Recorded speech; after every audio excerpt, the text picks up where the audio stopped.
Hi, my name is Dr. John Alchemy with Rate Fast Express, and today I'm talking to you about maximal medical improvement and the permanent and stationary report and how we calculate that loss based on the history and physical exam.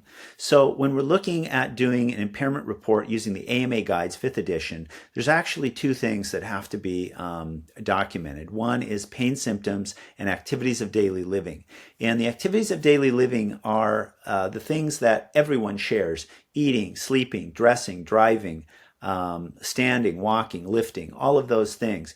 And it's interesting because we use this in the workers' compensation system, but we don't basically use their job description to create a functional loss. And the reason of this is that work is a very complicated activity and everyone's job is slightly different. So what we came up with is to use this system of activities of daily living that everyone shares, and that's how we calculate the whole person impairment. Now, whole person impairment can be calculated in one of two ways.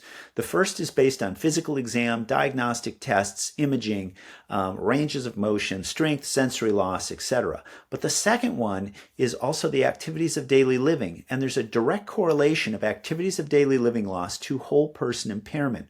And remember that whole person impairment is nothing more than a reflection of the activities of daily living loss. So they are very carefully tied together, and they're immediately linked to one another. So if the physical exam and the diagnostic tests do not accurately describe the loss of the injured worker, then the doctor is obligated to come up with something in California that we call the Alvarez-Guzman. And that's basically a rating that's based on functional loss or the activities of daily living. The AMA Guides already has a section 1.2 in it that makes this provision.